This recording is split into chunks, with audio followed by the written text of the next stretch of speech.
est question d'équilibre, de patience et évidemment de passion.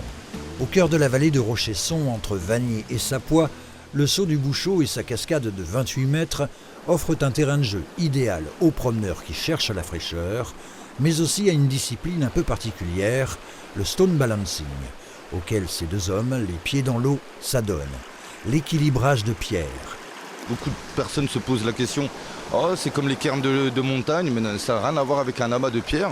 C'est vraiment jouer avec l'équilibre, l'art de l'équilibre des mots et l'art de l'équilibre des pierres, de les empiler et de chercher en fait l'absolu, l'incroyable pour essayer de la faire tenir en fait. C'est se lancer des défis à soi-même. Travailler l'équilibre, travailler sa patience, travail de recherche de pierres parce qu'on ne va pas prendre n'importe quelle pierre pour les empiler les unes sur les autres. C'est vraiment médiculeux et après on arrive à monter ce travail extraordinaire. Il y a 3 ans, alors qu'il effectuait un road trip, Lohan croise le chemin de Michael à la passion contagieuse, car depuis, lui aussi pratique cette recherche de l'équilibre, au sens propre comme au figuré.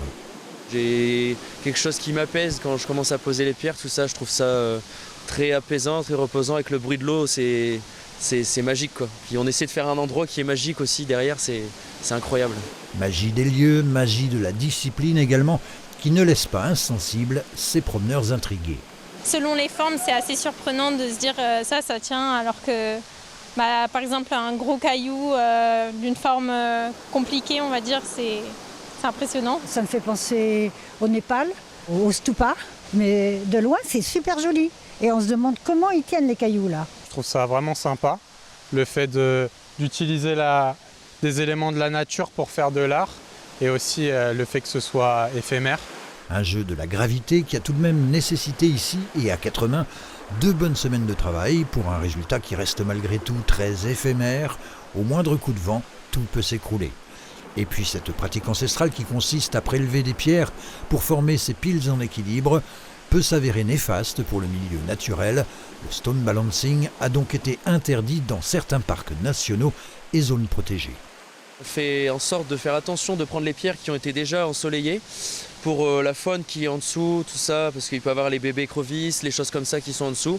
Donc on essaye de faire en sorte de vraiment bien analyser les pierres. S'il s'agit encore pour Lohan d'un hobby presque à plein temps, pour Michael, l'enjeu est tout autre.